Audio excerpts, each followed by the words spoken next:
Alright guys, this is a long plane review for Miami Cobra GT on the Amstrad CPC from Player Software, which is a budget house. So this is a little budget game you'd have paid $2.99 for back in, I believe, 1991. And Players did release quite a few good little budget games actually in the late 80s and early 90s. One of the last really good budget houses, supporting the Amstrad and other 8-bits, and there's some really good quality games. For example, check out Potsworth & Co. Longplay I did a few months ago. Okay, so here we are on the title screen, no music. There is on the Specky version, but sadly not on the Amstrad, but slightly better looking title screen. And here we go. Got a very, very colourful Mode Naught racer. Blocky graphics, it is Mode Naught, so chunky pixels, but it's really colourful and nice. Got decent engine noises. Squealing tyres as we go around bends there. Other cars to avoid, and we've got a little mini map in the centre top of the screen, showing our progress and where bends will occur, because there's no road signs on the road. Speed there in the top right corner, and we can also use turbos, which I'm using here. Takes your speed up to 255 miles an hour, and we got a low and high gear. Now that's just a very quick summary, and I don't think I'll be commentating throughout the entirety. But this was a request from YouTube user Swainy. He's a big Specky fan, and he really loved the Spectrum version of this game, so wanted to see it in action on the Amstrad. And occasionally, every now and again, I like to do some people's requests. I can't promise to do everyone's. I mean, I've probably mentioned recently my time is a lot more limited and very, very busy. So I have to choose games that I know I can do fairly quickly.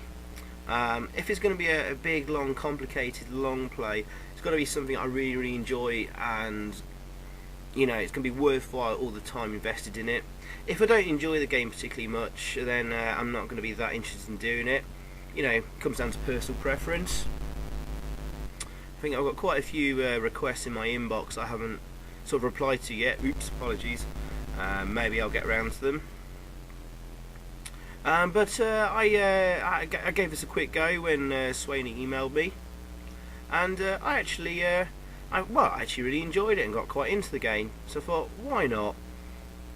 Probably not that hard to do. Actually, it turned out to be quite a difficult little game, but once you sort of learn and master it, it's not too hard to do. Run out of time and it's a game over immediately, and you have to start again from the beginning. And there's 8 tracks in total with 4 stages each. You can crash as much as you want, so you could smash into all those lampposts as many times as you want and buildings. The car will still survive, but it's just a race against the clock. There aren't any other cars you're racing apart from just overtaking traffic. They're all in the same blue cars. I presume there are other Cobra GTs.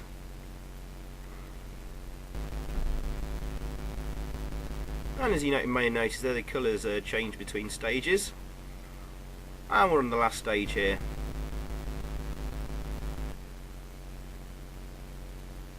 And as you can see, it's for a racing game, it's really well programmed. It's nice and fast. Controls are responsive. There's a good sense of speed. It's very smooth, especially the sprite scaling of the other cars and objects on the side of the road. For a budget game, this is looking really, really damn good. In fact, this is better than a hell of a lot of full price race 'em ups. I'm looking at you, OUTRUN and Turbo OUTRUN. Puts them to shame. Certainly puts OUTRUN to shame. Certainly a much better programmed and much more fun game than OUTRUN.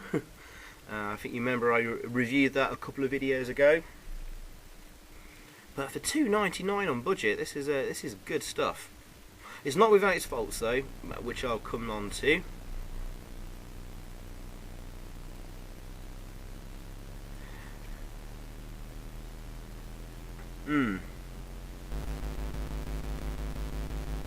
Well, first of all, navigating bends. That's the most difficult part of the game, essentially, and avoiding crashing into the cars. Now, he hasn't quite got the physics right on the bends, really.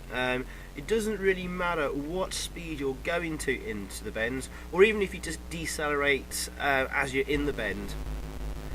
You will still, the car will still shift. Well,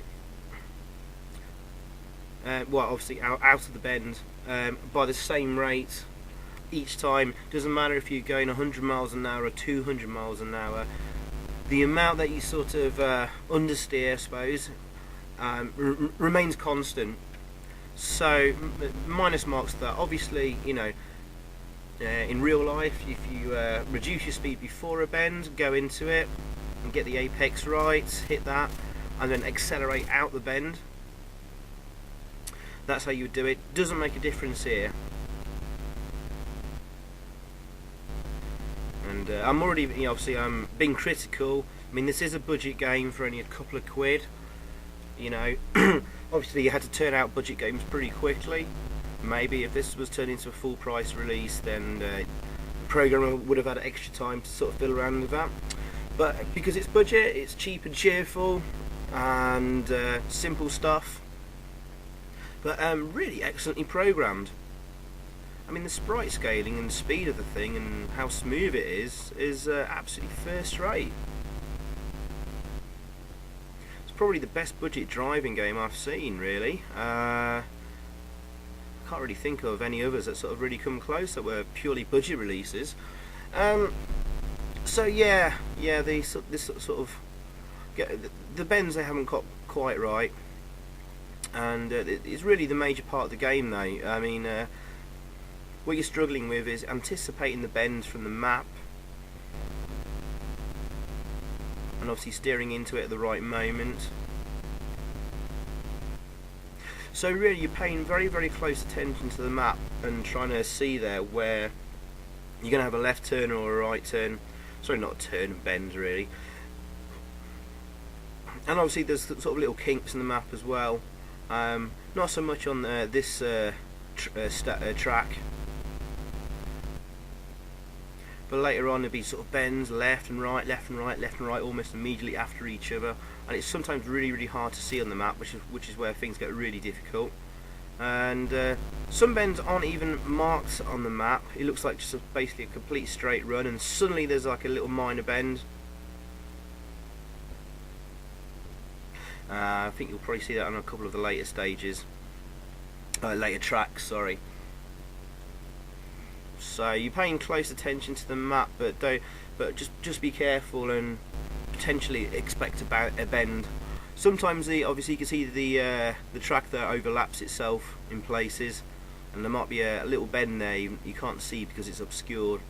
It's quite a chunky map there.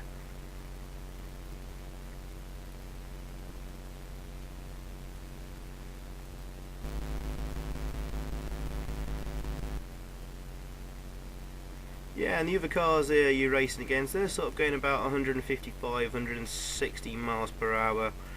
And obviously you need to sort of brake and decelerate. In fact, actually, I don't think I've ever used the brake in this game. I just decelerate, because you decelerate really, really quickly, as if you're using the brake. So very, very subtle releases of the fire button, just to reduce your speed a little bit, to give you a bit of breathing room if you're trying to overtake a car on a bend. That's my little tip and trick there, just to give you enough breathing space.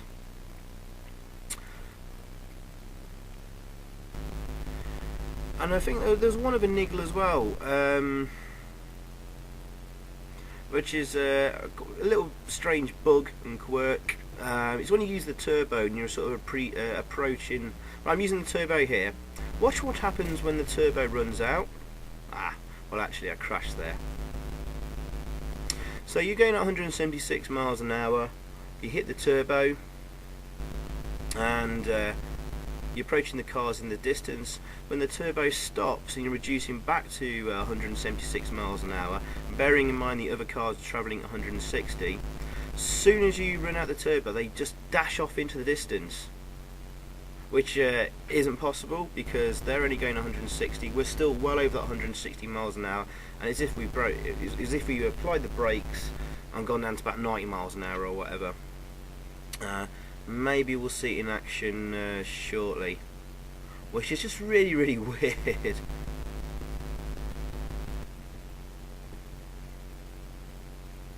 Wait and see till I hit the turbo. I might be saving it.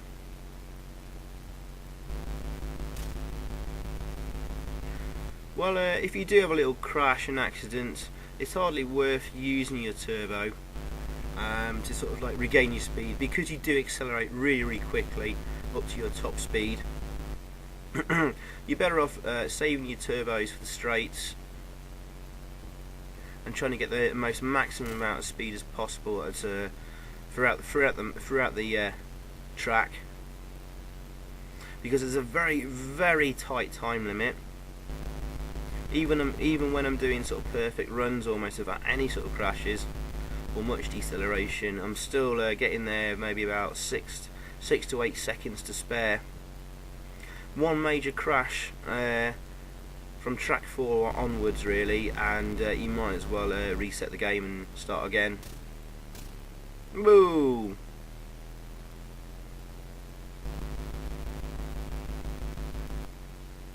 Yeah, but this looks absolutely gorgeous. Right, here we are using the turbo. Watch what happens when the turbo runs out and they burn off into the distance.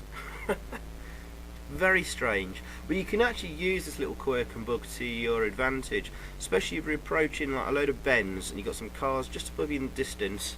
If you time it right, you can use your turbo to catch up with them just before the bend. Your turbo runs out and off they dash, and then you're clear to get round a couple of nasty bends or whatever. But certainly on this track I've saved all my turbos for this long straight here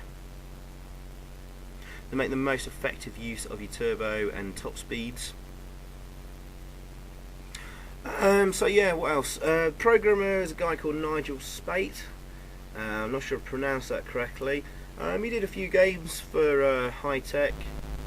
Certainly I've got Future Bike Simulator, which is sort of similar to this, apart from it's a set in the future. You're riding sort of a floating bike, kind of like I don't know, one of those speeders from Return of the Jedi, and you're shooting things. It's not as good, it's a little bit messy, but it's still quite a good little budget game. He also did Space Rider Jetpack Co. That was a very so-so sort of single screen shoot 'em up.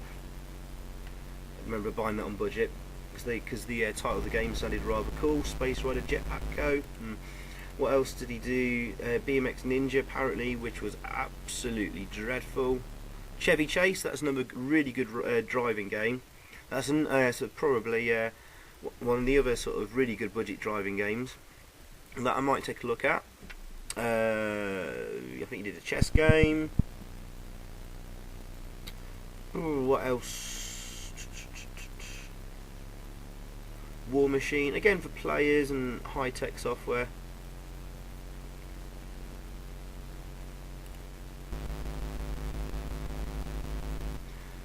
I wonder if players and high-tech became the same company or not. Can't remember. I did mention earlier that players did some really good budget games and really good games to the Amstrad in the late 80s, early 90s. I did mention Potsworth and Co, but of course that was high-tech software, I believe. Oops, my mistake. I cannot be asked to go back and edit my narration and re-record it. Anyway, what else to mention? Oh well, the car the game's based around Shelby Mustang. They, as far as I know, they did a version of the Shelby Mustang which has been around since the early mid-60s, and I believe the Cobra was a version of that between 1967 and 1968. So we're actually driving quite an old car here apparently, but it does look quite modern from the back. But we're obviously driving apparently in Miami. Doesn't really look much like Miami, but yeah, as far as I can tell, the Cobra GT was produced between 67 and 1968. And of course the Shelby Mustangs are a brilliant American car. Very, very famous. Obviously I think they were part of Ford as well. I'm not a huge fan of American muscle cars. I prefer mine Japanese or German. Always go Japan-German for you cars. But if I had to choose an American car, I would definitely go for a Shelby Mustang. They just look absolutely awesome, especially the most recent ones. Of course, American muscle cars are not known for their cornering and handling or brakes. So I suppose it's pretty accurate in this game.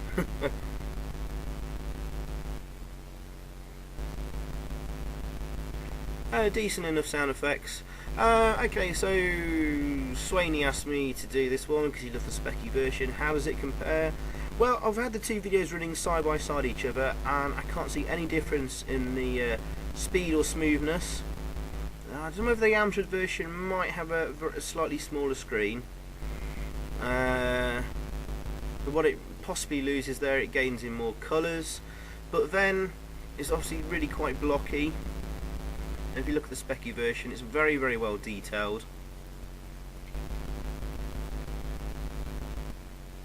In fact, the specky version looks and feels very similar to Chase HQ actually, and so does the Amstrad version. But on the Amstrad version of Chase HQ, they managed lot less blockier graphics.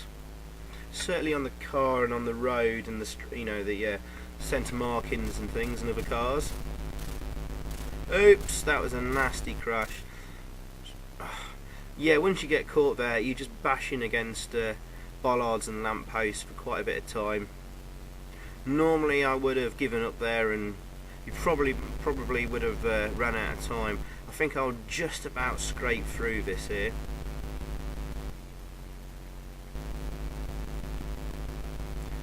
Possibly because I did really well up until that point without any other crashes. But yeah, this is almost on the level of Chase HQ in terms of the driving feel and the smoothness. The one thing Chase HQ did have though is sort of bumps and hills and in the road. This is pretty purely flat and straight. But hey, this is a budget game for a couple of quid, so you can't complain. But yeah, I like this a lot, and it has to rate highly for a budget game. So review score, I think I'm going to give this 8.5 out of 10. Yeah, 8.5 out of 10. So there you go guys, thanks for watching. Well worth picking up and giving a go for a quick blast. I really enjoyed this. Hope you enjoyed Swainy, and I hope the rest of you did as well, and I'll see you again soon on my next video. Okay, cheers, bye.